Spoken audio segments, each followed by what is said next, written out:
Hello YouTube, and welcome to a new episode of The Educated Barbarian.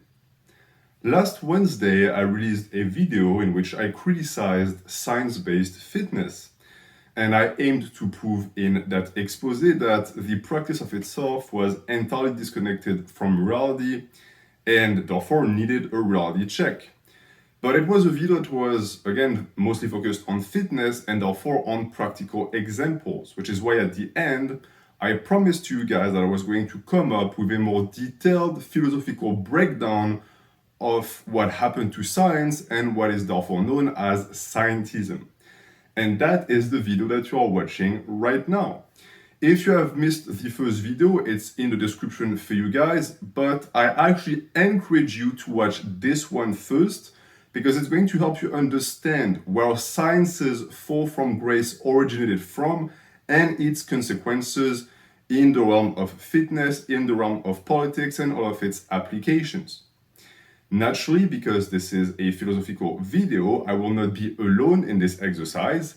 I will be basing most of this expose of the work of our good friend Friedrich Nietzsche, namely on the chapter 6 of Beyond Good and Evil, named We Scholars. So if you have yet to read the text, it's perfectly fine, because as you understand, The Educated Barbarian is a way for me to make philosophy more accessible to people who are not necessarily accustomed to the exercise, but I still always recommend you guys read the books that I'm basing my exposes and videos on.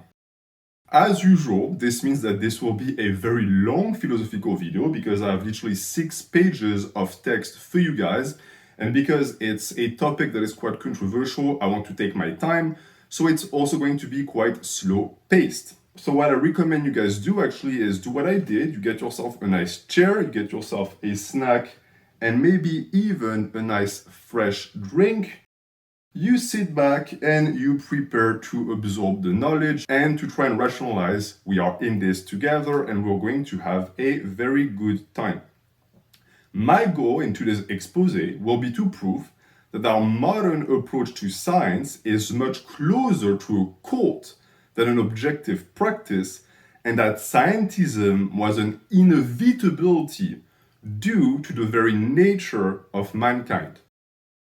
Alright, so to begin today's video, I want to define science. And I understand that it might sound redundant. You might tell me, well, I already know what science is.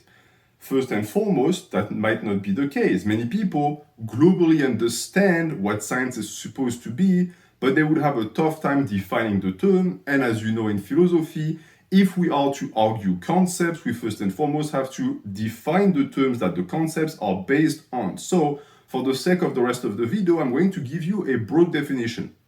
Science is defined as the systematic study of the structure and behavior of the physical and natural world through observation, experimentation, and the testing of theories against the evidence obtained. So we see here that the field of science is indeed quite broad, to the point that pretty much anyone can run their own scientific study. For example, based on this definition, if you were to take a glass jar, fill it up with ants, and see how fast it would take them to die, this would be a science experiment. So any sadistic child anywhere in the world is also a scientist en devenir. The only difference is that it is not enough to run that type of experiment for it to be scientific. You also have to pay attention to the valuables of the experiment. So for example, in the one that I selected, you have the number of ants in the jar, so the sample size. You have the size of the jar, you have the temperature outside and inside the jar, you have the terrain within the jar, you have the UV index of the day, you have the type of ants, all of which are only a small portion of the valuables that you would have to pay attention to if you wanted to make it an actual scientific study. You would also have to do that because for the study to actually be validated as correct and the conclusions it produces to be deemed scientific, the study needs to be replicable. And for it to be replicable, you need to make sure that the valuables are clearly defined.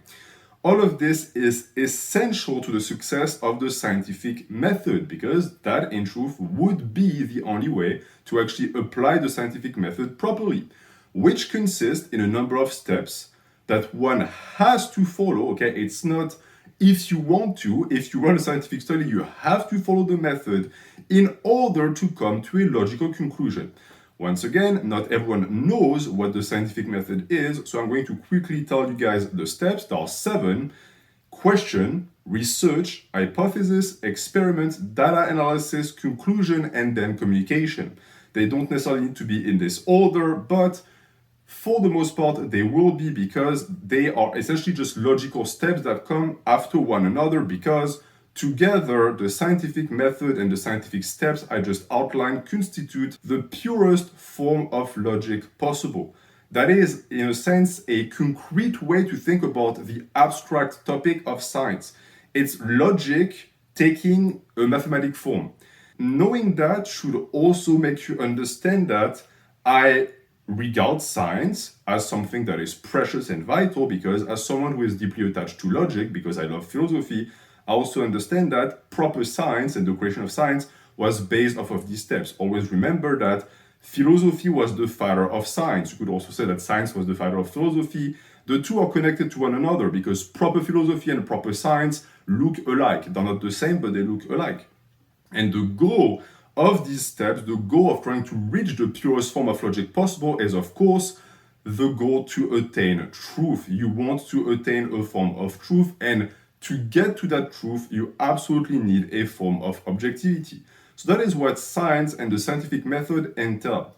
The question being, why do we need all that? Because at the end of the day, I could again just run that experiment with the ants, not record the steps, don't give a fuck about the variables, see that the ants die and say, okay, I write down the time in which they died and that is my answer. That is how fast they die. Well, it's simple. It's because you as a human cannot simply observe a phenomenon and come to a conclusion because you're only one person.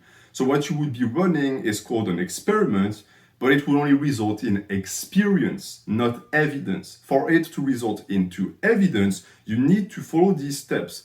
This does not mean that humans are not allowed to share their own experience, but it is also true that you cannot claim that your experience constitutes evidence, because it's simply not the case. You skipped way too many steps for it to be scientifically backed.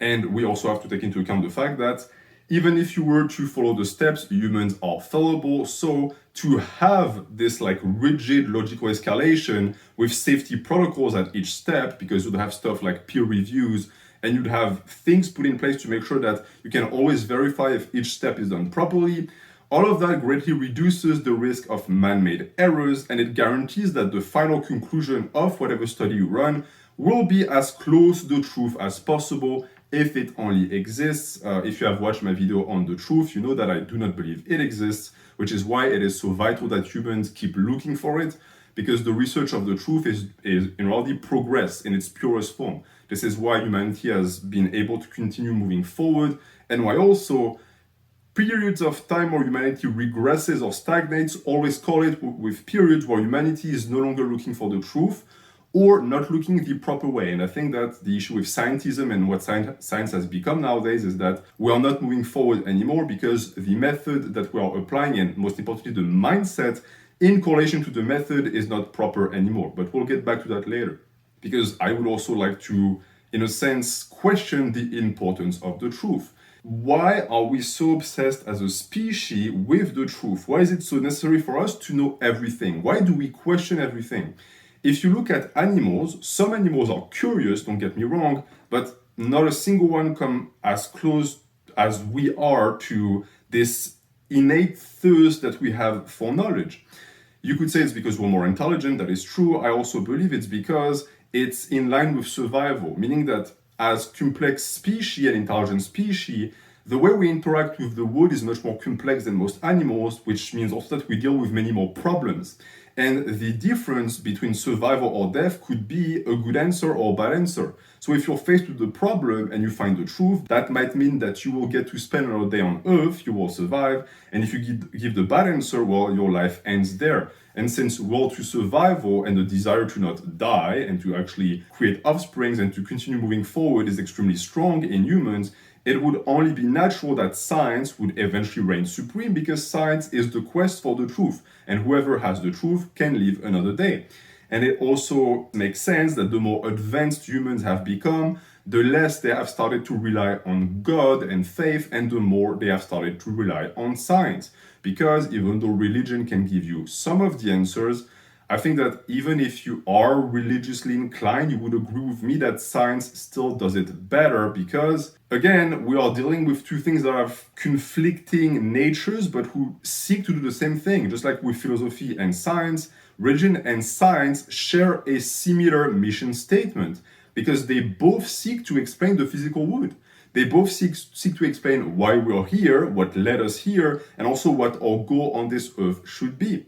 But the problem is that while science relies on knowledge, meaning hard facts, observable facts, and verifiable facts via the scientific method, religion only really relies on belief.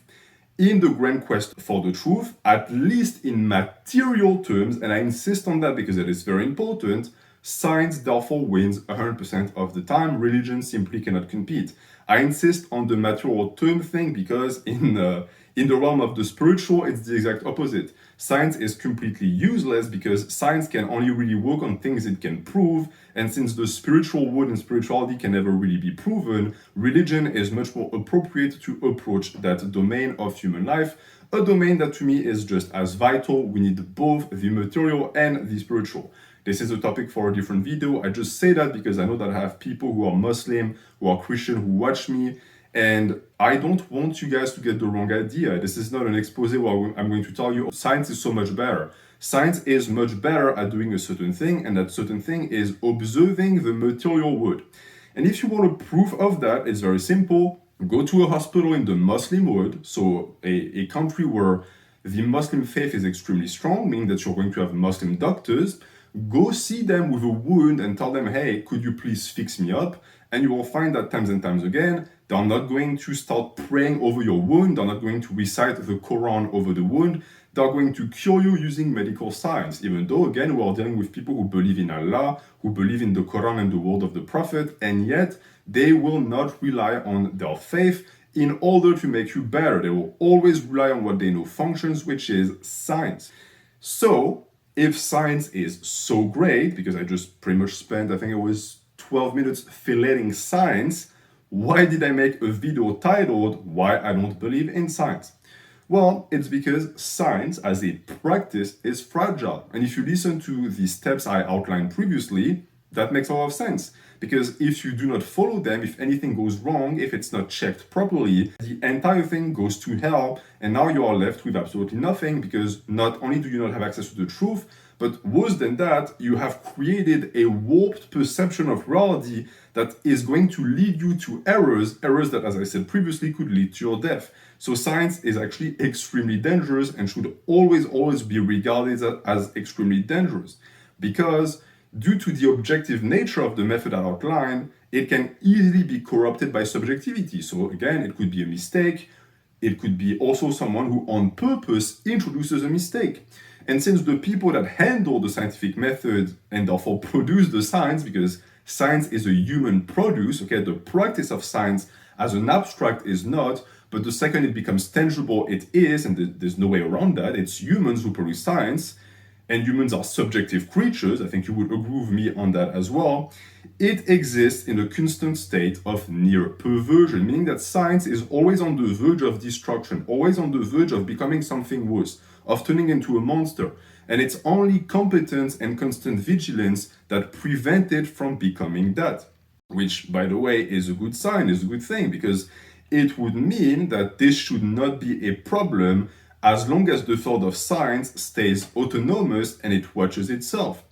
But, just like with any great weapon, it was eventually co-opted and therefore corrupted, be it by the word of money, the word of politics, or worse, the word of morality. I'm going to go into details into every single one of these because they each deserve their own paragraph. But before we go forward, you might have noticed here that there's a bit of a leap in logic, meaning that I immediately assume that science is corruptible. The reason why I assume that is because of what I just told you previously. If science existed as its own autonomous thing, it's an objective and in a sense automated process that did not need humans, We could somewhat argue that it couldn't be corrupted, although if humans program it, it is still possible that it's going to be programmed wrong. But since we are the ones who handle science, and we are corruptible by nature, therefore science itself is corruptible, and usually the agents that corrupt science are money, politics, or morality. But the interesting question here is not necessarily that, because that is somewhat accepted, right? It's accepted that science could be corrupted. The question is, why would these powers seek to corrupt science? Well, it's for what I said previously. Science is a weapon, because science is a tool to help understand the world, and therefore it is also something that helps produce truth. And as you might know, in the world of philosophy and in the world of dialectics, truth is power. And so anyone who has the method that produces the truth on his side can understand the world, which ultimately also means control the world. And so science, which at the start was only a mirror, has become a sword. And you could tell me, well, a mirror, if you break it down and you grab a shard, is a sword. And to that I say, yes, you perfectly understand the nature of science. Science can observe the world, it can understand the world, and therefore it can also control it and destroy it entirely if the powers that corrupt it decide so. And that is sort of my point. Once science loses its independence, it also loses its objectivity, because now it no longer seeks to represent the world, it seeks to warp it, it seeks to modify it. And to that end, objectivity is only a roadblock. Objectivity is something that is going to prevent you from moving forward. So what ended up happening is this. Science couldn't stay independent because studying the material world requires material means in the form of manpower and resources, and these both cost money. It's sort of the issue, right? If you look at the ideal of science, it would be completely disconnected from any influence, and it would seek to come to conclusions for conclusions' sake in order to prove a truth about the world.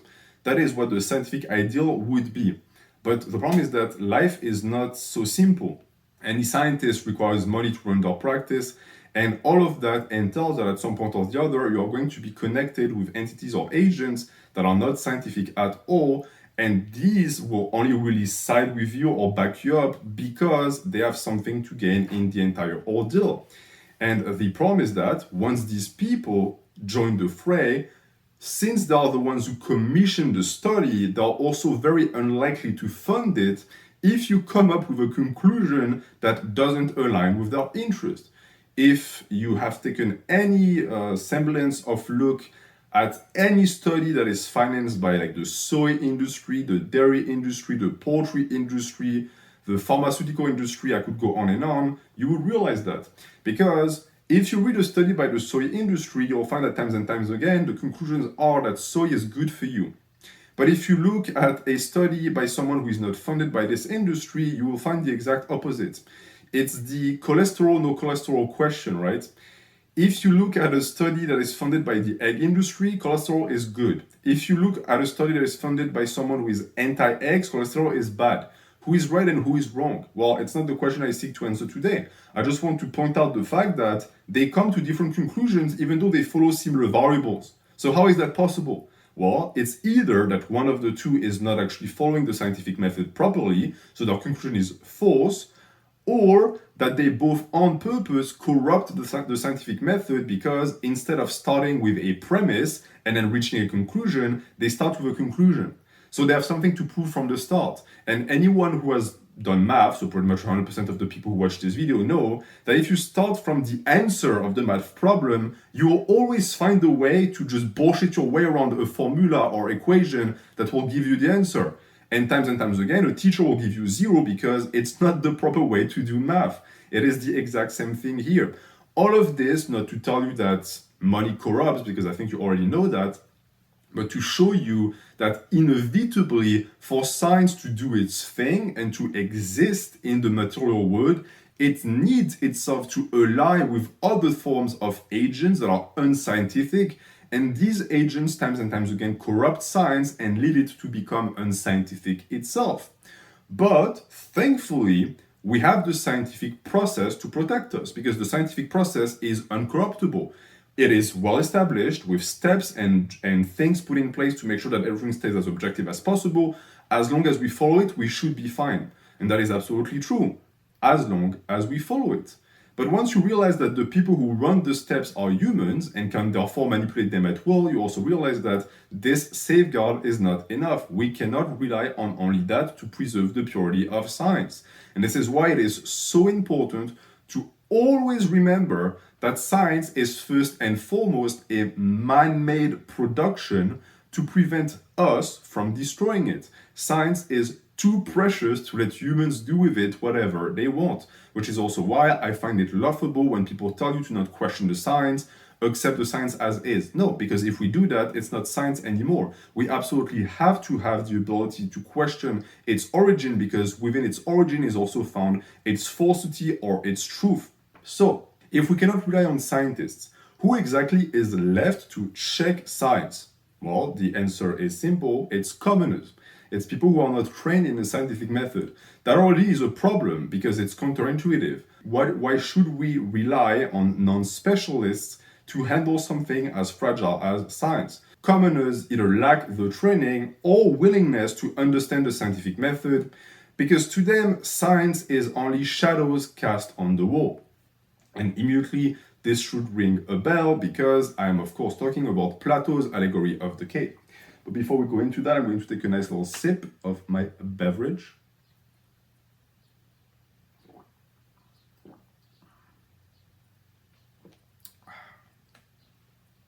I recommend you have a sip as well. It's important to stay hydrated. So, what is Plato's allegory of the cave?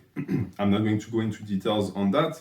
You can go look it up for yourself, but essentially, you have people at the bottom of the cave who are looking at a wall, and on the wall are casted shadows, and the shadows are projected from puppets behind them.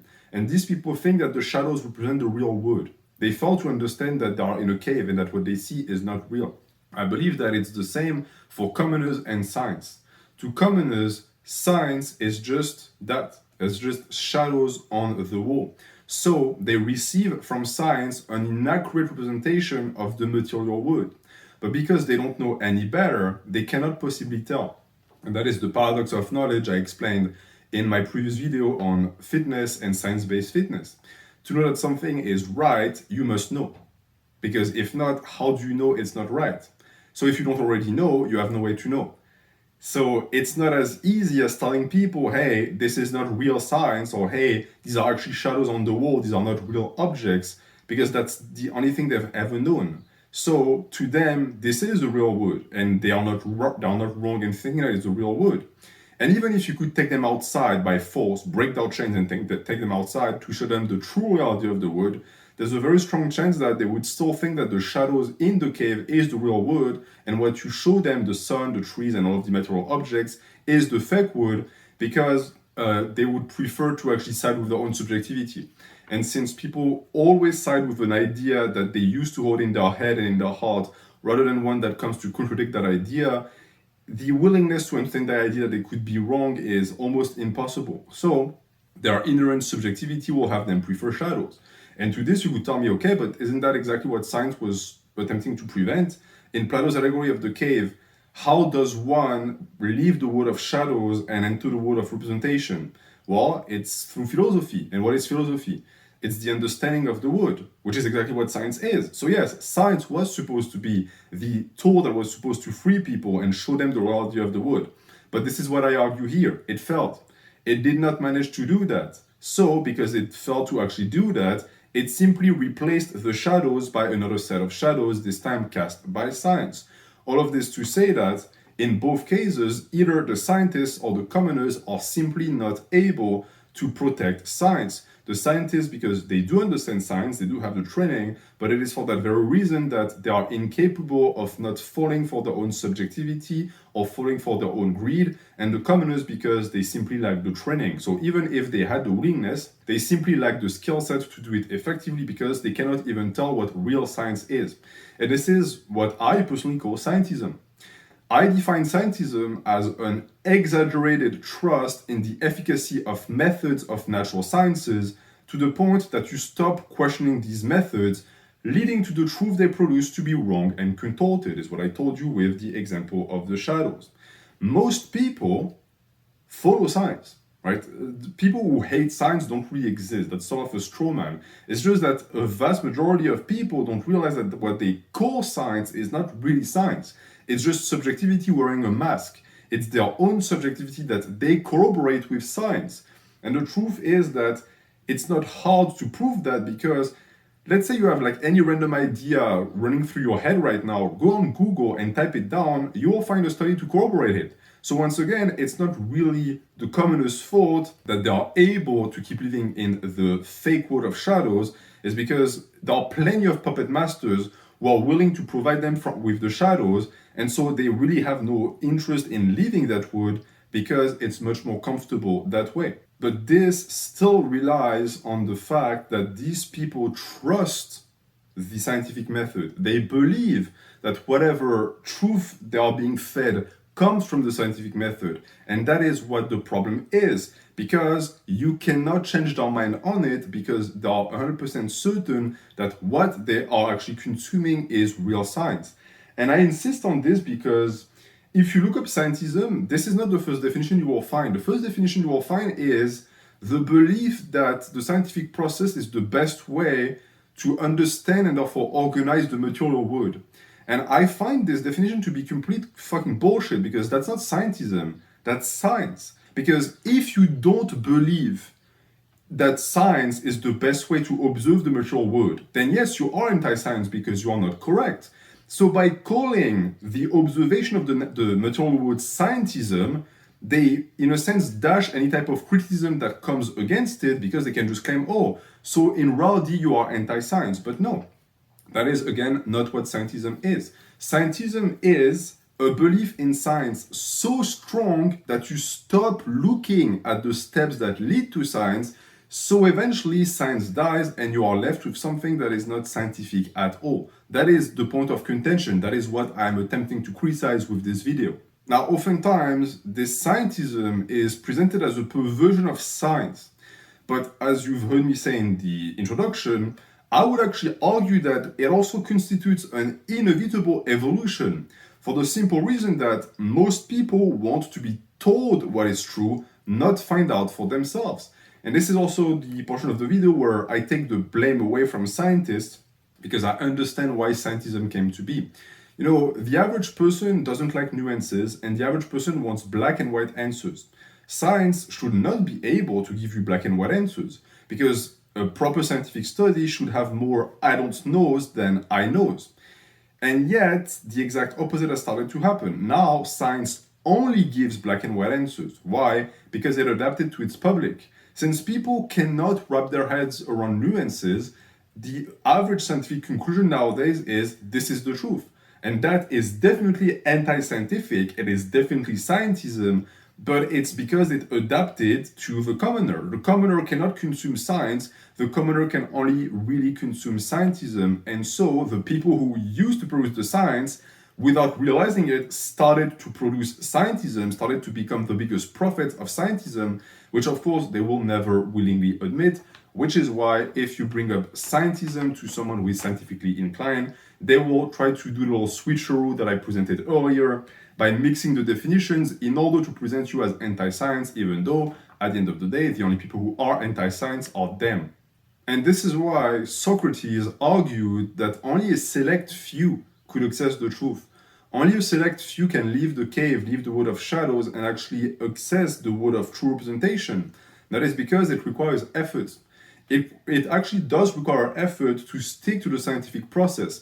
It's much easier to bullshit your way through and come up with nonsense conclusions, which is also why the average person doesn't actually read studies. They read the abstract, they read the conclusion, but they'll never read the steps. And so they really shouldn't be relying on whatever the conclusion gives them, because since they failed to verify the soundness of the process that led to the conclusion, they have absolutely no way to know if the conclusion is sound itself. And once again, this makes religion and science extremely similar, because to access their pure essence takes so much effort that it is only natural that the average person fails entirely at this and therefore turns instead to a corrupted form of it that is much easier to access, because it doesn't require you to actually bend yourself to the practice. Instead, you can just bend the practice to you. Religion because it is the constant suicide of reason in order to acquire higher spiritual wisdom, and science because it is the constant suicide of belief in order to acquire higher material knowledge. Since neither of these scenarios appeal to the common man, because the common man dislikes nuance and efforts equally, he does the next best thing. He mixes belief and knowledge until they become unrecognizable. And that is what I define as scientism. So there'll be someone, for example, that will start with an emotion, with a subjective idea. For example, I like watermelons, and they'll go out and they'll seek a study that proves that watermelons are good for you, and they'll say, see, I knew it. I'm a scientist, I'm scientifically inclined. Science proves that watermelons are good for you. Yes, but you did not follow the proper steps. You just wanted to corroborate how you already felt inside with a study. That is not the scientific method, that is scientism. And this tendency that is found in most people in reality, it's not special, is born from two contradicting instincts. The first that seeks the truth, we spoke about that previously as a survival instinct, and the second that refuses to renounce subjectivity because people are deeply selfish, they are ego-driven, and therefore their words, their emotions, and what they believe must be true, so they will always try and find a way to make sure that science corroborates what they think is true, and that leads to scientism. So scientism, in essence, is what happens when you give science to the masses. Now, naturally, under that form, science loses all its meaning. Just like the shadow on the wall, it is now only an empty vessel that vaguely takes the form of the object it aimed to represent, but that's pretty much that. It can now be consumed by the masses because it no longer demands knowledge or critical thinking skills to be digested. You just have to believe in it. Just like the people in Plato's allegory of the cave just have to believe in the shadows for them to become real. It doesn't take any more efforts than that. And since to believe takes zero effort, it will always be the preferred mode of thinking of humans. Always. If you give the choice to an average person between putting in the work to actually get to knowledge, things that are verifiable and can be proven as true and correct, or believe blindly, they will always believe blindly. So even if you are dealing with a people who are purely atheistic and non-religious, that instinct doesn't go away because religion didn't create that instinct. It satiated that instinct. It filled the niche of that instinct. So once religion was gone and science came to replace it, what happened? Well, the masses did to science what they did to religion. They emptied it of its substance and they turned it into just another shadow on the wall. Which, by the way, also points to people creating their own chains, and that is something that we're going to discuss later. But essentially, we're faced with the conclusion that since belief in knowledge you cannot understand or verify isn't really knowledge, science ultimately had to devolve into what it had sought to destroy, aka a cult. And as we say in French, la boucle est bouclée.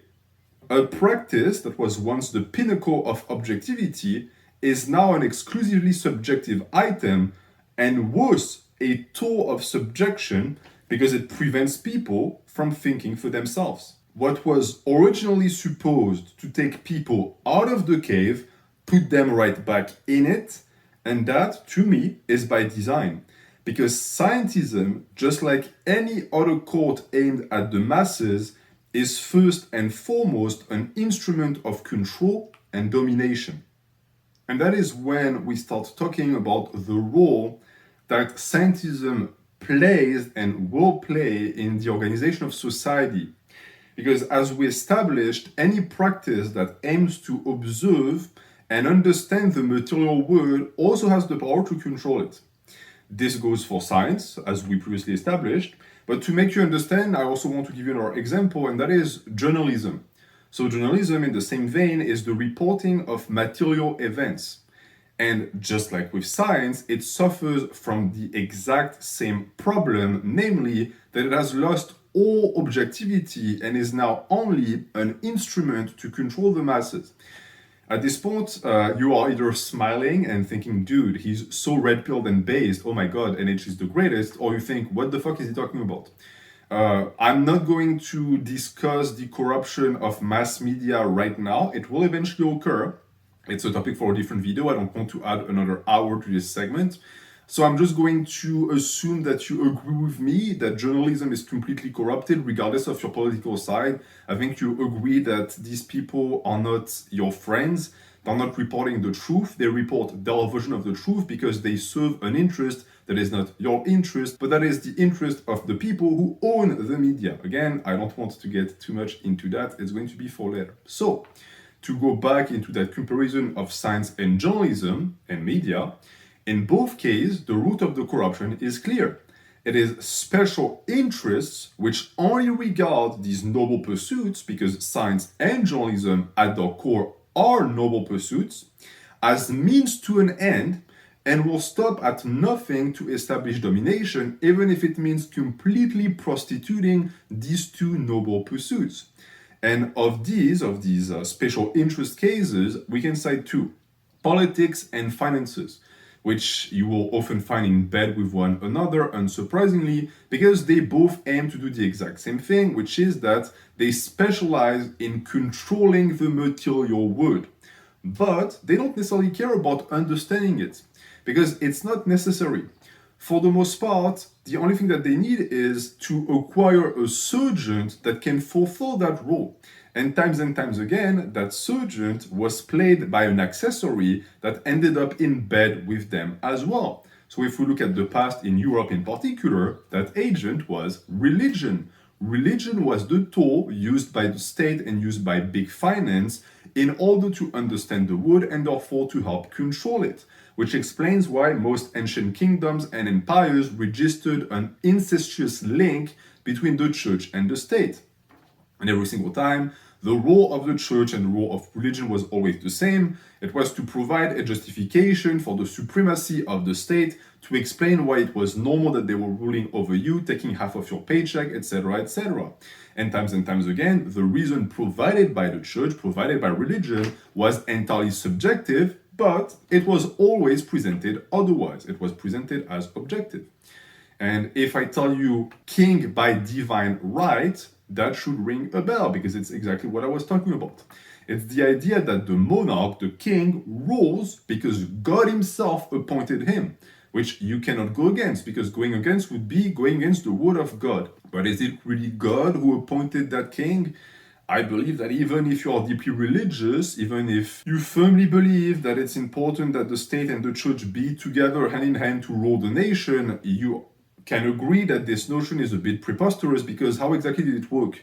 Did you call God on his phone? Did he tell you, oh yeah, I want Frederick the 12th on the throne? Fuck his brother, I don't like him. Like, this, what is God exactly? Is he your cousin? Can you find his number in like the phone books, the yellow book, whatever the fuck you call it here? I think that you can agree here that, and we can all agree on the fact that it's the church that does that. It's the church that puts the king on the throne. They only use God's name because they need an authority figure so as to make sure that no one is going to contest the decision. To accept that a being that cannot be proven, a being that is not physically there in the material world, could elect who gets to rule over the material world, is akin to a suicide of reason.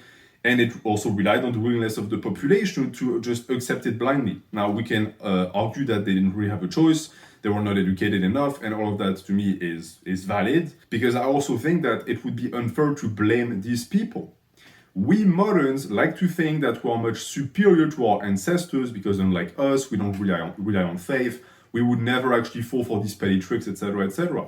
Sadly, the advent of scientism, in my opinion, proves otherwise, meaning that the people that make fun of like medieval times saying, oh, I would never fall for such bullshit, yeah, they fall for such bullshit times and times again. The only difference is that they don't follow the same God, and the methods that are used to manipulate them are slightly different, but humans are still humans, and 1,000 years didn't make much difference in our psyche. We are always falling for the same bullshit times and times again, which is why, interestingly, the fall of science, as we know it right now and as it will occur, also closely resembles the fall of religion, and that in both cases it came from a close association with politics.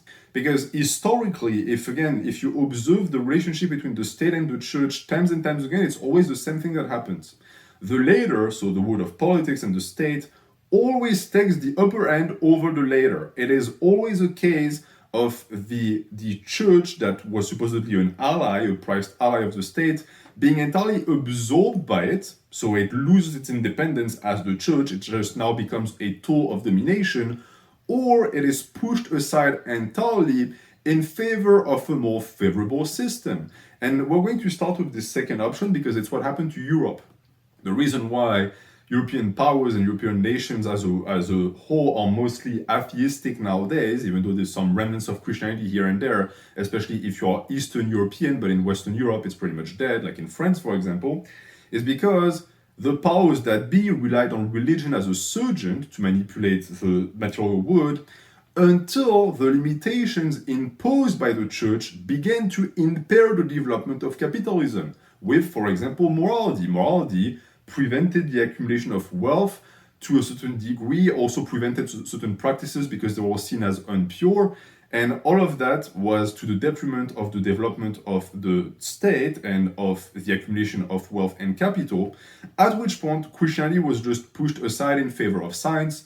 And I'm not going to get into that too much, but of course it was always under the guise of democracy. So in France, for example, it was because in 1905 we had la laïcité, the divorce between the church and the state, meaning that the church no longer had access to privilege and they were relegated to like the second leagues, in the notion that it would then lead to more freedom for the people to select their own courts, which was just a complete lie. It's just that the government had a much more juicy marriage lined up with the world of finances, and which eventually led to globalization.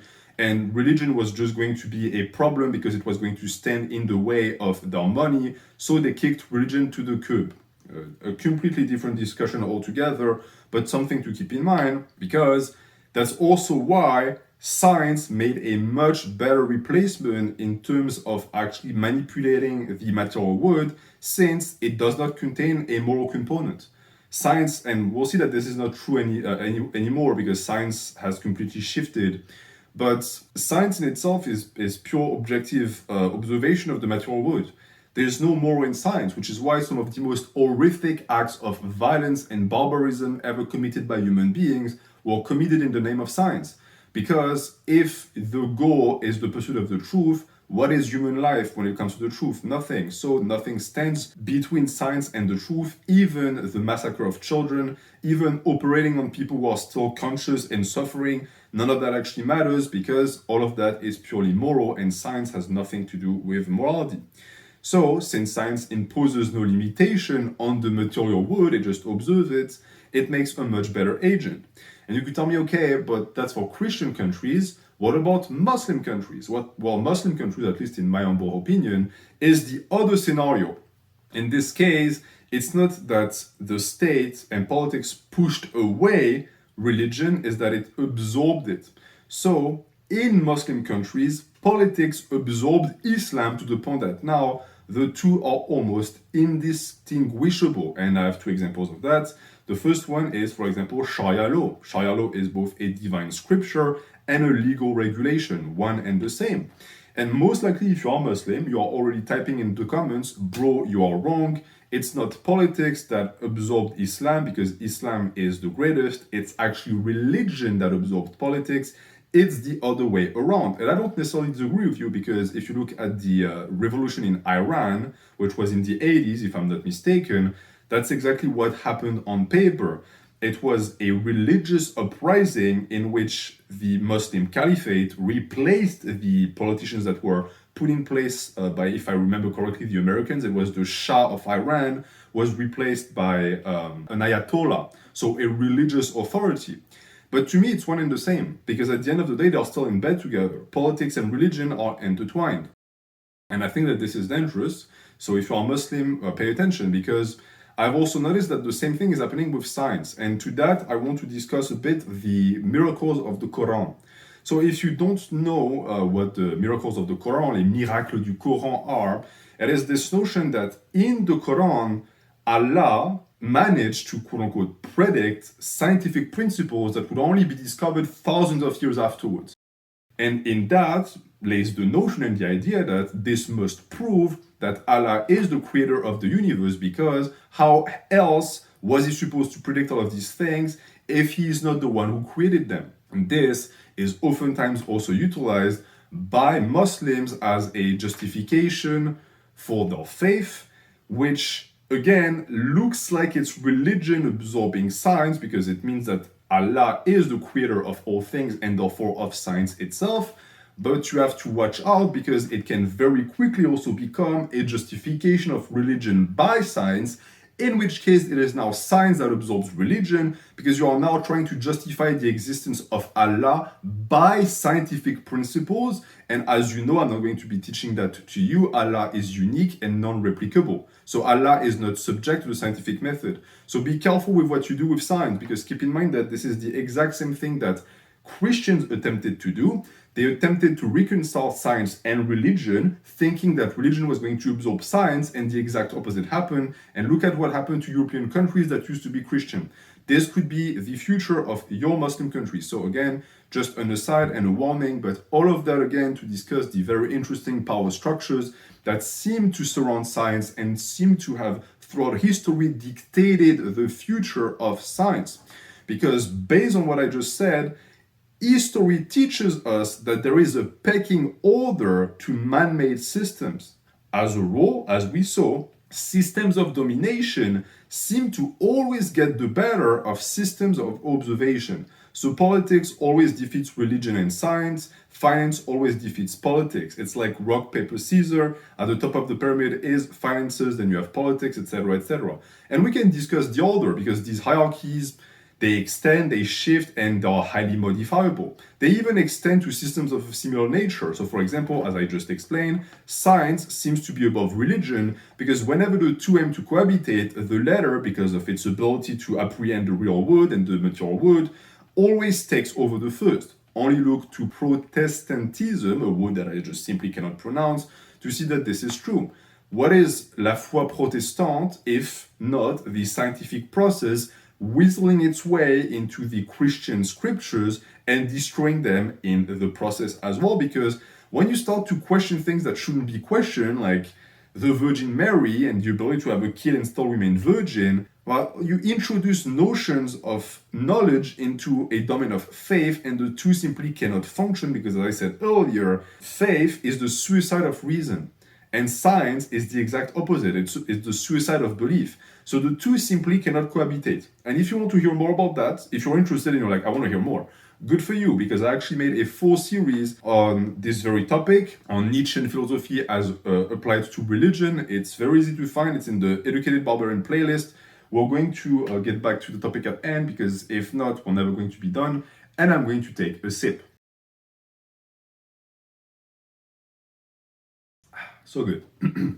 But to get back again to the problem at hand, the reason why I mentioned this rivalry between science and religion is because if science can absorb religion, if something as grand as religion can be absorbed, then it can certainly also happen to science. And that is a thought that scientists simply refuse to entertain due to one reason only, and that is their hubris. Because science is an objective method, they have come to believe that they themselves are objective, just as a priest would start to think of himself as divine because he carries the word of God. So they stop believing in their own subjectivity. They believe that because they produce objective science, they themselves must be objective. And so something that happened to religion surely cannot happen to them because they are so above that. But the problem that these people don't take into account is that, at least in religion, there is a semblance of humility. Humility, especially in the Christian faith, is extremely important. I'm not even going to mention Islam. In Islam, everything is by Allah. Whatever you do good in your life, it is Allah who dictated it. So you times and times again have to surrender and accept that you yourself are not the actual actor. You are only the instrument. But with science, we see that it's the exact opposite. The norm seems to be arrogance. You rarely see people who just are slaves of science, who just exist for science's sake, to create as much objective truth as possible. Times and times again, their ego gets inflated because, they are observing the wood and therefore they also control the wood. Who could resist that? Well, clearly not them. And if there's one flaw that the world of politics has always known how to exploit, it's that, it's ego. Because, well, people who are in politics have a massive ego, so they know how to sense it in other people and they know how to make the best of it. And that is exactly what led to scientism and behaviors that one can only describe as cultish. And here are a few examples. I actually have a bunch of direct examples to give you tangible things so that I can show you in real life the impact of scientism and the form it takes, right? Because so far we've been mostly theoretical. Okay. So the first and most evident example, in my opinion, is the hatred of the word scientism by scientists. You would think that they would be the first to try and eradicate it because scientism is a corruption of science. But instead, try to talk about scientism to a scientist and see their reaction. It's always the same. They take it as an attack against science itself. And I actually have a great example of that. It's a quotation that I took notes of because it blew my socks away when I saw it for the first time. So it's a quote by a man known as Daniel Dennett, who is a teacher at the University of Minnesota. From what I understand, he is a scientist who studies human consciousness, and he's also a philosopher. And his quote goes as follows: "It is not scientism to concede the objectivity and precision of good science, any more than it is history worship to concede that Napoleon did once rule in France and that the Holocaust actually happened. Those who fear the facts will forever deny the fact finders." Daniel Dennett. So what is the problem with this quote by our dear Dennett? Well, first and foremost, he conflates scientism and science. Because in his defense of scientism, he thinks that scientism is the application of good science. So if you criticize scientism, you criticize good science, but it's the exact opposite, because people, when they talk about scientism, talk about a practice in which you stop looking at the scientific method, which produces bad science. So already his definition of the term is flawed, but I think it's on purpose because it is much, much easier to argue against a flawed definition rather than actually having to face the hard facts of scientism, which are prevalent in his entire message, because I don't know how he managed to pack so much intellectual dishonesty in only 3 sentences. It's insane. So let's look at the rest, because that is only the start. So, history worship to concede that Napoleon did once rule in France. Well, the two are different. Saying that Napoleon ruled in France is an objectively verifiable fact because it is entirely devoid of morality. If I said instead that Napoleon was objectively the best ruler that France ever had, now that is a subjectively filled and charged message. And that would be what scientism would be in relation to history. So that is the example that he should have used. And then we have the Holocaust actually happened. And you're like, what exactly is this doing here? Well, I'll tell you exactly what it is doing here. Again, it's an attempt at morality. It's an attempt at creating a likeness between people who criticize scientism and Holocaust denier. It's like, oh, so you don't agree with my version of science? Okay, then you must think that the Holocaust never happened. So what are you, a Nazi? How did we get there? Well, I don't know. We should ask Dan how he managed to create such unsound reasonings. But keep in mind that this person is supposed to be a scientist. So based on his ability to actually create logos, I am not surprised that he would be someone who defends scientism so feverishly, is because he seems to be one of its biggest actors. Oh, and actually we're not done, because there's also the last sentence. Those who fear the facts will forever deny the fact finders. So our friend Danny is pulling the facts don't care about your feelings bullshit, even though he himself, in his own attempt at discrediting people who criticize scientism, pulled a Godwin's law. Is he really in any position to call other people emotional? No, but that's exactly what he's attempting to do. He's attempting to paint critics as people who are emotionally minded and himself as someone who is objectively and logically minded, even though his quote is so full of subjectivity and intellectual dishonesty that I don't even want to waste another second on it. I think that you understand where I am coming from. But what I do want to insist on a bit is the aggressivity behind this message.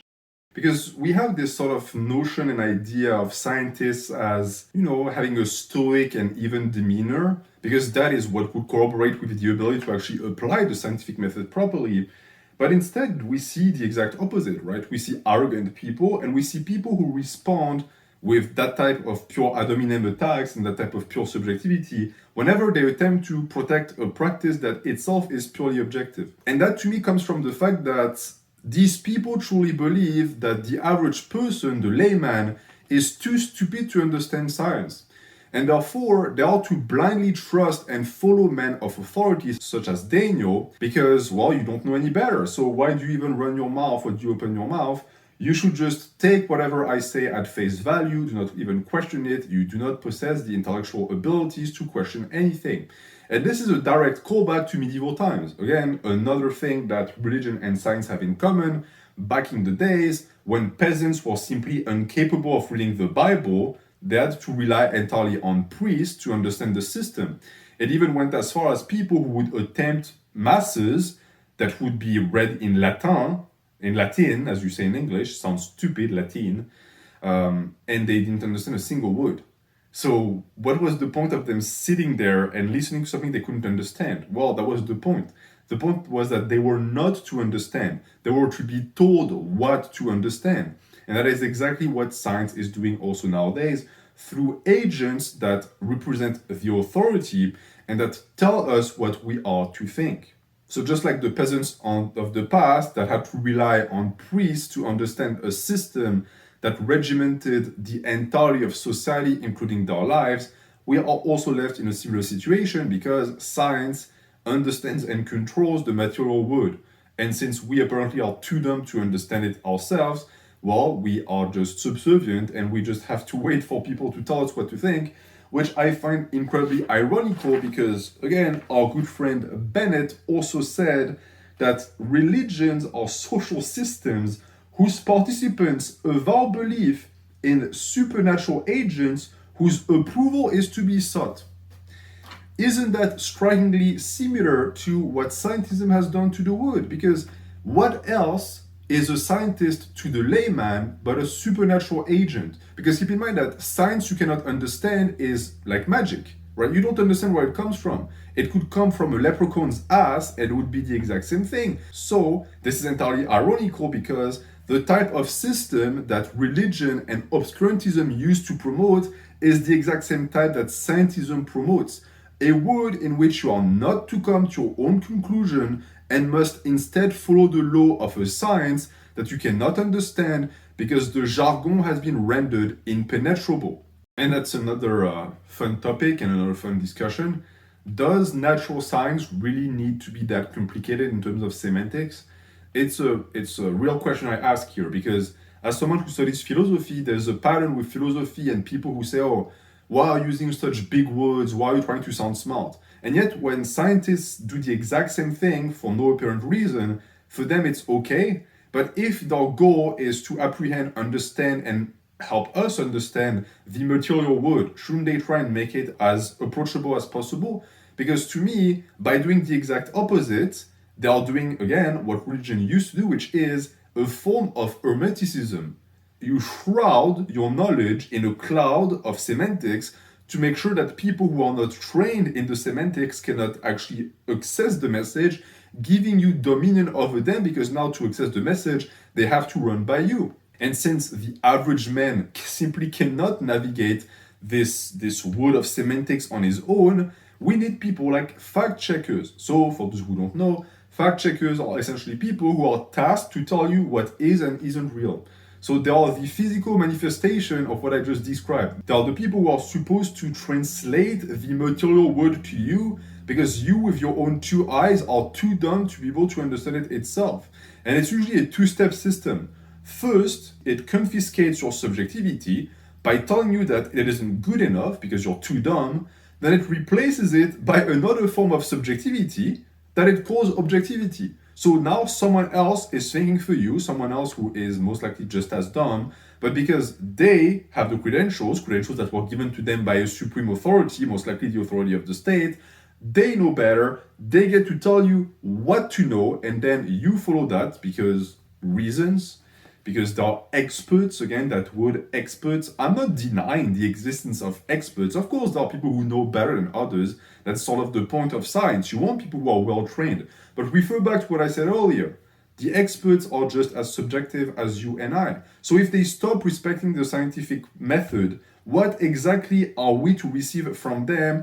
If not, things that are just going to work in their own favor or the favor of the state that utilizes them as tools to manipulate people. And none of this, by the way, is new. As I said earlier, religion was employing the exact same scheme hundreds of years ago, and they're still doing it to this day.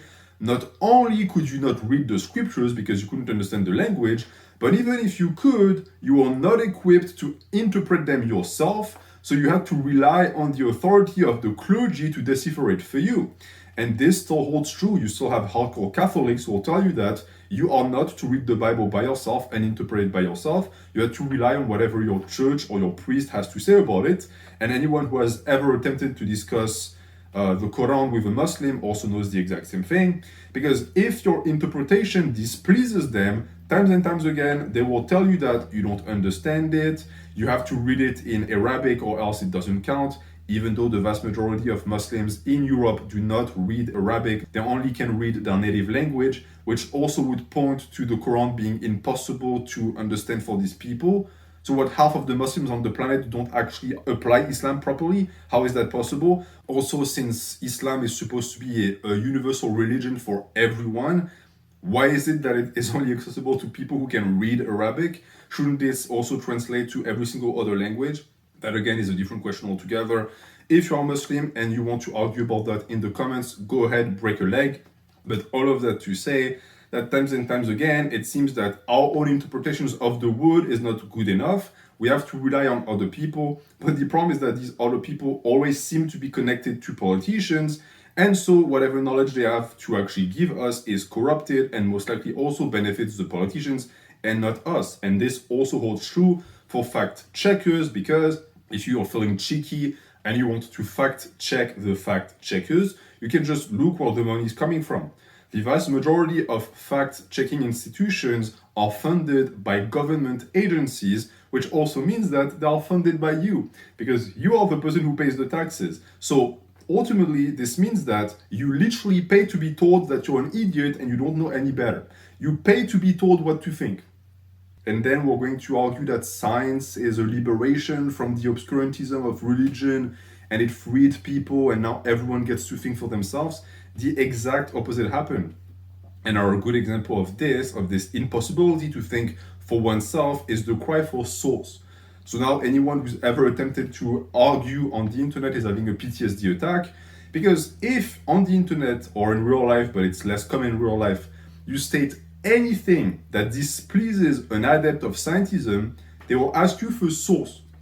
And at face value, this looks like an honest attempt at verifying the soundness of the scientific process that went into whatever idea you are sharing. Because as I said earlier, if you came up to your own conclusion with like one random experiment, well, what you got was not evidence, it was experience, and that's fine. But this is not actually something that can apply to other people because the sample size is only you. So it's great for you, but you cannot call it scientific. So I absolutely value the notion and idea that one would ask for source in order to verify that the steps that went into the scientific process were actually sound, to verify that the conclusion is also sound.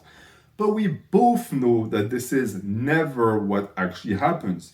When someone asks for source, they don't really want to read the study, they don't actually want to check anything. The only thing they're attempting is they're trying to find a dishonest way to dismiss whatever claim you're making by targeting the root of the idea instead of debating its contents. And the funniest thing is that you know that because if you ever actually indulge these people and if you provide them with a source, you will find that the same scenario happens times and times again. Your idea will be shut down because whatever source you provided them wasn't good enough. Either because it wasn't peer reviewed properly, or because the author is not good enough for their taste, or worse, because the publication is not reputable enough. And all of these factors are, of course, based entirely off of the subjectivity of whoever reviews the sources, but that's perfectly normal. It's because, once again, it's an attempt at looking objective that deep down is only subjective and only too human because it comes directly from the ego of man. And if it were only one schmuck that was like this, it would be fine. But this is widespread, which also points to the fact that it's a widespread corruption of science, of the scientific process by the ego of man, by people who themselves call themselves scientifically oriented. And this reminds me of a great quote from Shrek soundtrack by the group Smash Mouth, I believe, who goes, "Your brain gets smart, but your head gets dumb." I think that nothing describes scientism and its effect on people better than this. People who are obsessed with science look really smart on the surface level, but deep down they're really dumb. Why? Because they have lost the ability to think for themselves, to the point that whenever someone attempts it, they panic and they ask for source. What is source? Source is saying, hey, whose authority figure told you that? Who gave you the right to think that? Your own experience and opinion is not enough. You have to have someone to corroborate these thoughts. That truly is the sign of a pathetic man that is also common nowadays, and that was only really a creation of scientism and also the creator of scientism. It's a back and forth affair here. Another sip. I'm low on sugar. Watermelon with just a little zest of lime directly in the fridge. The drink of summer, my friends. Whatever you all are drinking on, let me know in the comments. I'm interested. Anyone who is drinking on soda is going to get banned. So, everything we just said and all of the things that I detailed, what does it do exactly? What happens when you have a group of people who are incapable of thinking for themselves, who start to police others to make sure they don't think of themselves, and you have a group of elites that have an inflated ego because they get to control everything, including the truth? Well, you get exactly what happened with religion as well. You get the rise of a new clerical order, which is always in direct cahoots with politicians who have direct decisional power over your life, but you are not allowed to question their decisions because they know better than you. So essentially, they're kings. And you know that they know more than you and that they're superior to you because they will also never explain the science to you because you're too stupid to understand. So instead, they will water it down into moral tenets. And this is what I said also with religion, because it's exactly what happened to Christianity. Because the average person couldn't understand the scriptures, and because Christianity and Islam and every big religion in morality is so deep, intricate, and profound that the layman and the common man simply cannot penetrate their ways. Well, they have to do with the next best thing, and the next best thing is you remove all of the complexity and you just feed them morality. Because morality is the empty remnants of religion. It's what's left afterwards. Once dinner is over, you throw the bones to the dogs, and the bones are morality. And funny enough, the bones make the backbone of society. And that also points to morality being a system of control. And that is a problem, because as we saw earlier, systems of control times and times again take the best and actually devour systems of understanding because they are higher on the hierarchical order. Their power is just much greater. So if you pair morality and science, what happens? Some people would think, oh, science will absorb morality and it would be a better word because now morality would be backed by objective science. Wrong. The exact opposite happened. Science loses its objectivity, it's being siphoned by morality, it gets entirely devoured by it, and science turns into another just tool of suppression that is utilized along morality to get people to fall in line and to get people to blindly obey. And I have a ton of great examples of that, and this is when we finally get to the thumbnail, because the thumbnail is a bit of a mindfuck, right? Like, what of all of these science? What do they have to do with science? What a great question. What do they have to do with science? Well, let's explain that right now. So, the perverse influence of morality on science is everywhere to be seen. Like when people exclaim, science is real. Which, of course, science is real, because science is literally the observation of the material world. So, what else could be more real than the observation of reality? Nothing. So, what is that sentence? Science is real. Well, In literary terms, it is known as a pléonasme, as we say in French. It's a literary redundancy, that was fast, a literary redundancy that doesn't add any new meaning to a word, but instead just describes it by insisting on its already evident nature. So in science is real, the adjective real that describes science is redundant because we know that science is real, and yet it is added to the sentence. So what exactly is the point of that repetition? Well, the point is clear. It serves the function of announcing that you accept science as the one true God, making you also a good person because you follow the morality that is now an ally of science. And I think this will make a lot more sense if we compare in God we trust science and science is real or believe in science. Have you ever noticed the striking resemblance between the two? At first glance, you could think that they are entirely opposite because usually the type of person that has in God we trust on their loan is the enemy of the type that has believe in science on their loan. And yet, they are strikingly similar in their psychological makeups because they both carry essentially the exact same message. The only difference is that while in God we trust makes sense semantically, because since God cannot be proven via the scientific method, your only option really is to trust in God. The same doesn't apply to science, because science is provable, because science is the act of proving. It is the scientific method itself. And as such, saying something like believe in science, this time is not a pleonasm, it's oxymoronic, because doing so essentially kills the very concepts it seeks to promote. If you believe in science, it means you stop to observe it, so you just take it at face value, so there's no science anymore. You cannot literally believe in science because it would leave no science behind. So if you believe in science, in reality, you believe in scientism. So you announce that you're part of a cult. And now it's not about knowledge anymore, which is why I said that in God we trust science and believe in science are the exact same. They both rely on faith, they both rely on belief. So we have on one hand the Christian God, and on the other hand we have the God of science. And in truth, science is nowhere to be found because the scientific process is nowhere to be found. And that is exactly what morality has done to science. It emptied all of its objective content and everything that made it useful in morality, because at least religion, even without its objective content, is still useful. Science is not, only to leave an empty husk that people wear as a skin suit to virtue signal. When you see a sign that says believe in science, do you think you're going to go into that house and find people with a PhD in physics? No, you'll find dummies who wear the skin suit of science to look like good people. Because believing in science means, look at me, I'm a good person, and I'm on the right side of history. And that skin suit, by the way, can also be worn by dumb people to appear smart.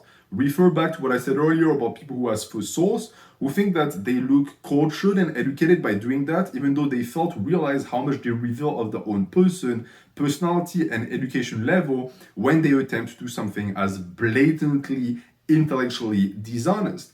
And now it's when we get into the juicy stuff, because we discussed earlier the thumbnail, right? You could think, NH, you put some things on the thumbnail that make me uncomfortable. Why did you put Black Lives Matter on the thumbnail? What does that have to do with science? Great question, my friend. What the fuck does that have to do with science?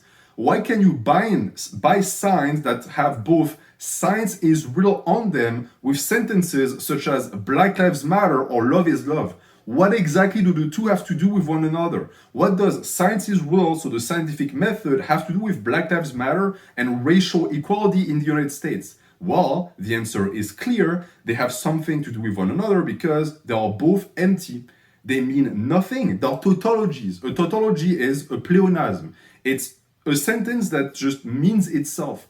Black Lives Matter. Of course, Black Lives Matter. Every life matters. Black lives are lives, so they matter. Love is the worst. Love is love. Yes, love is love. Thank you for repeating the same terms twice. Again, that is a tautology. These things are exactly what I mean when I say empty morality.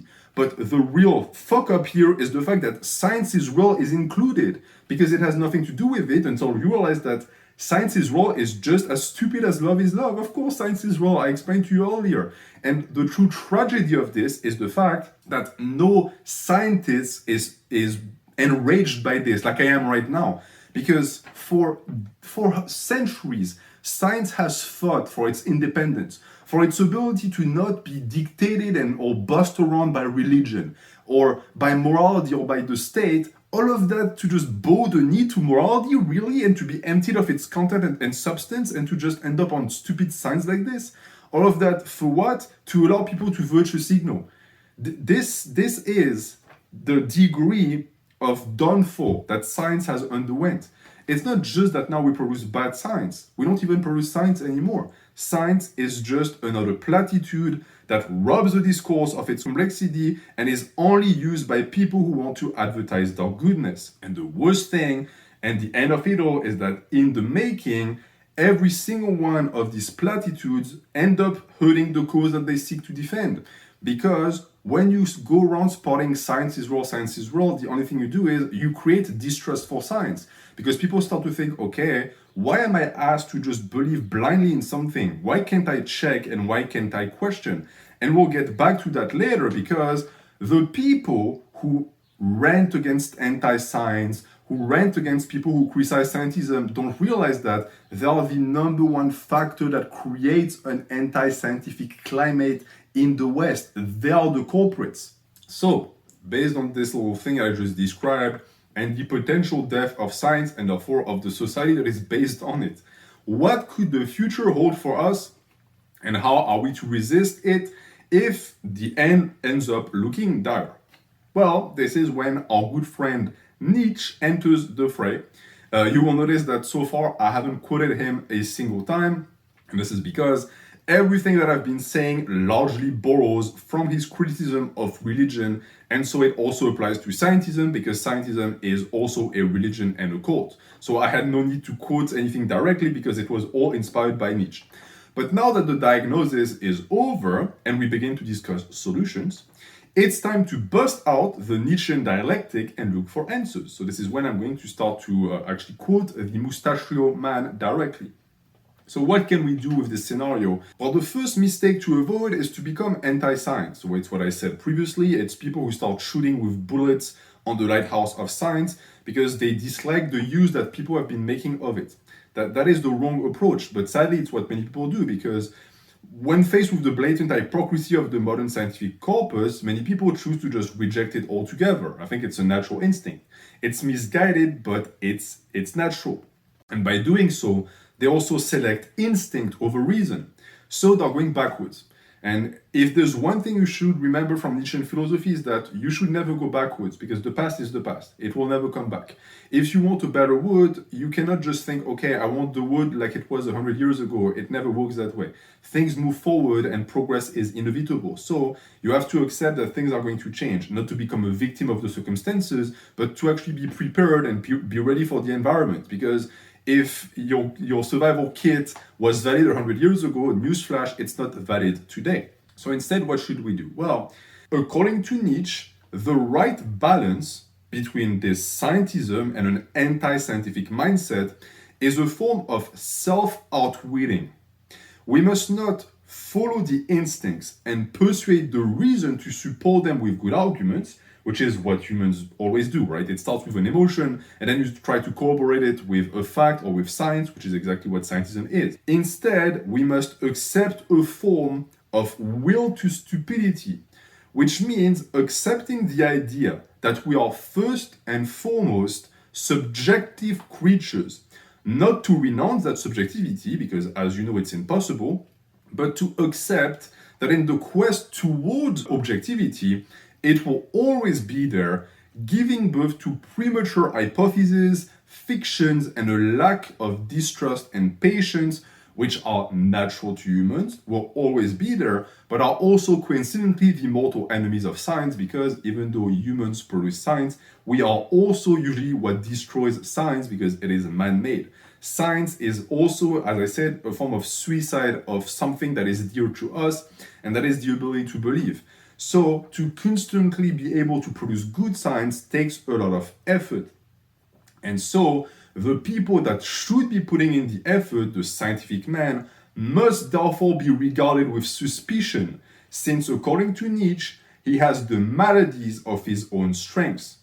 His moderation and adaptableness, which make him an excellent ranker and filer, so where he has a very strong ability at objectivity and at observing the material world without having his emotions interfere, also give him a lynx eye for the weak points in the natures of those whose elevations he cannot attain, aka he is envious.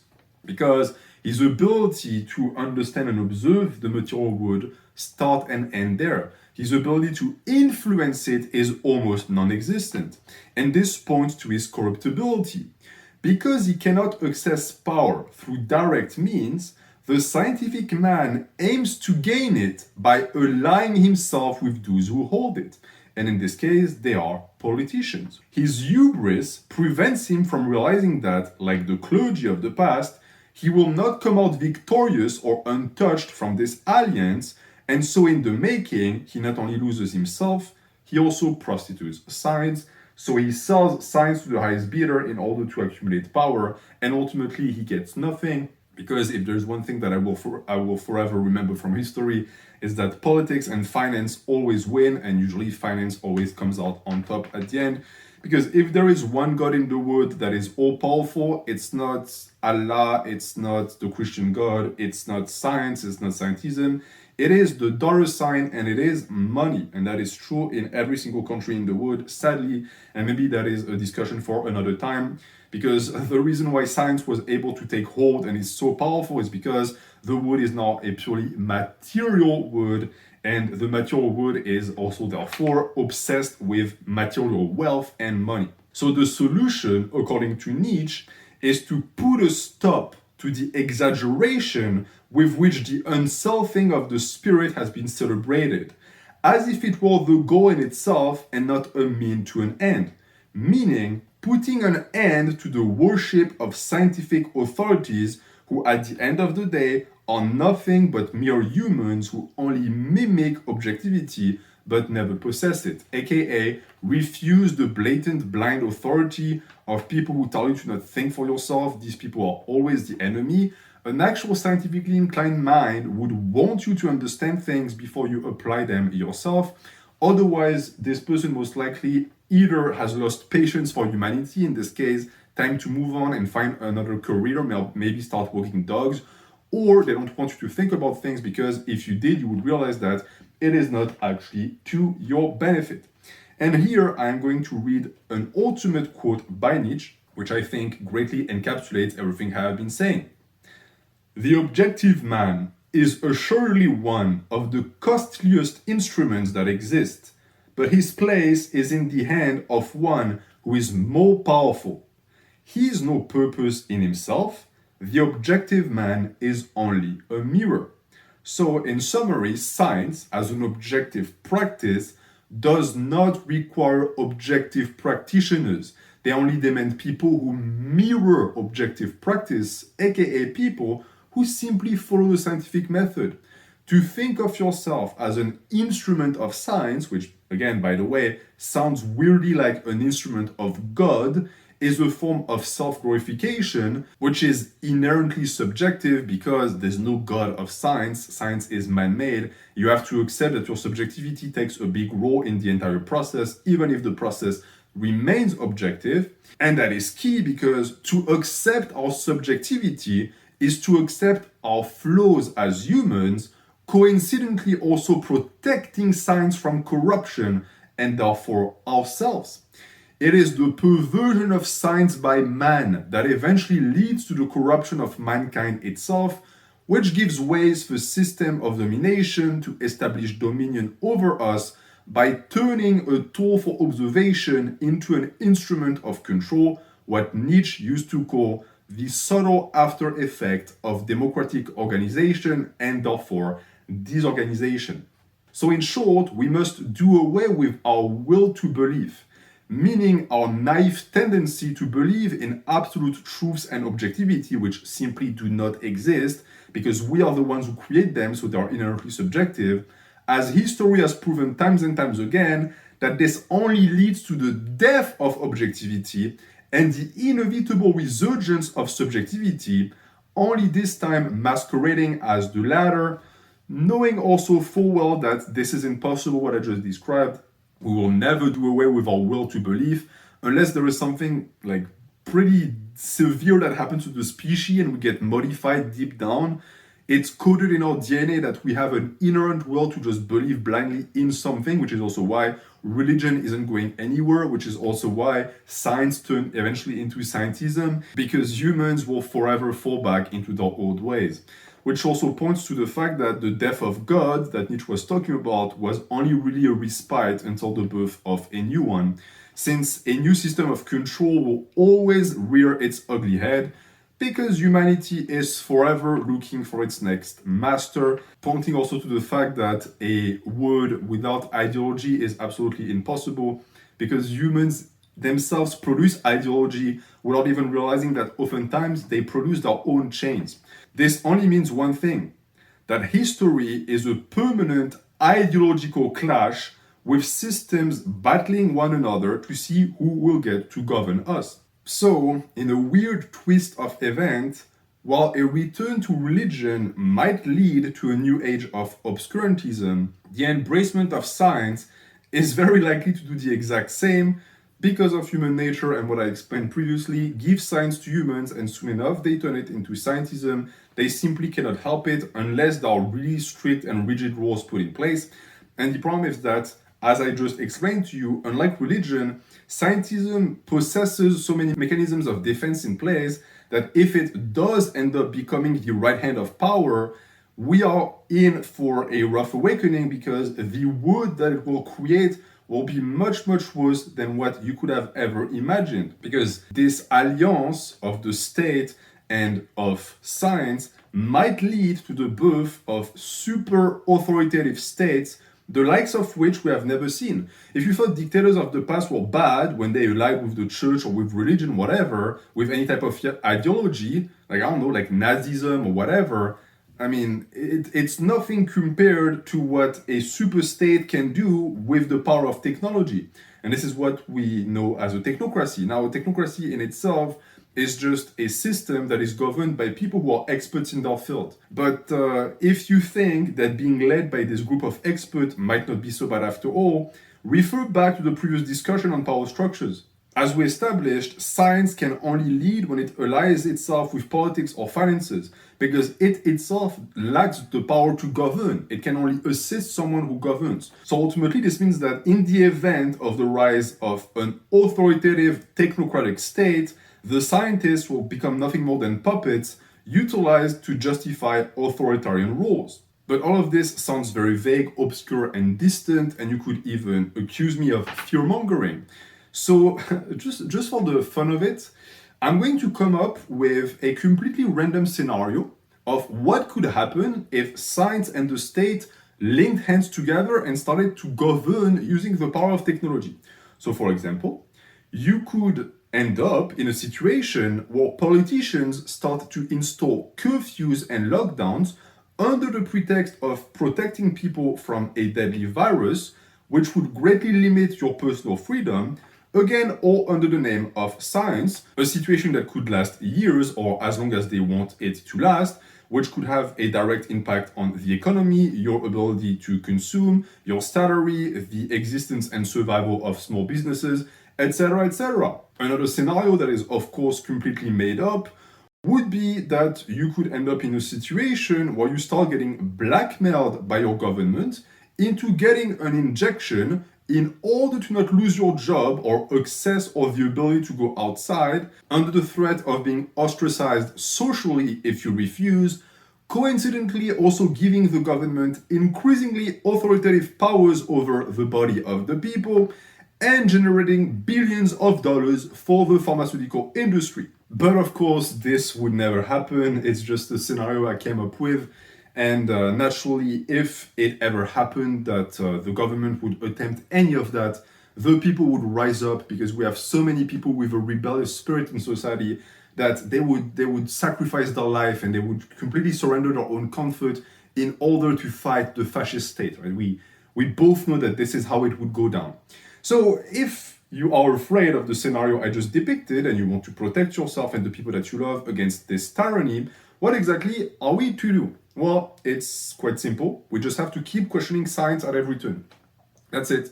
We just have to stay skeptical, and we have to do what Nietzsche prescribed himself in the chapter 6 of Beyond Good and Evil, which is to always own our own experience and never let anyone deny it, because that is at the core of it. If you have this spirit of rebellion and this willingness to oppose your own understanding of the world to what science does, which is the global understanding of the world, it should serve greatly to keep it in check, not to deny its importance, but simply to keep it pure.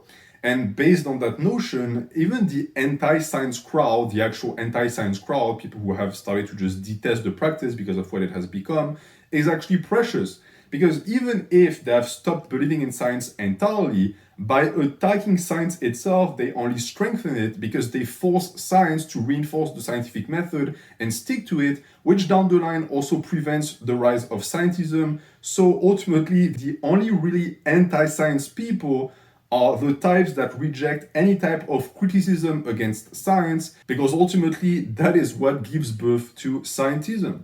So if you are scientifically inclined, I hope that the arguments presented in this video will help protect you against corruption, that you will remain pure and keep producing truth. And if you were getting sick of science and you were about to start shooting cannonballs on the lighthouse of science, I also hope that I convinced you to not give in to intellectual renunciation and to actually give science a shot. It is vital that we keep it afloat because, yes, even though it is a very dangerous system and it can turn into a sword, it is also a valuable tool to understand the world around us, just like philosophy. And talking about philosophy, since this is the end of this video, I'm going to take a sip. And also take a second to thank every single person that watched so far, people who support the channel, and especially those who have pledged memberships or donated on my Ko-fi page. You guys are making this possible. If I can spend hours on a rocking chair with 6 pages of theory in my hands, it's because you actually give me the time in my day to set aside and put it in efforts and put it in videos and put it in scripts that I can then release on the channel for you guys. So if you're interested in supporting my work, go ahead. It's the first link in the description, my Ko-fi page. You can donate or pledge whatever you want. Everything is appreciated. And as for today, we are done with this video. I hope it was a good one. Let me know in the comments what you liked, what you didn't like. Let me know also what your thoughts are. I'm always interested. And I will see you very soon in another episode of The Educated Barbarian. Thank you for watching. Have a good night.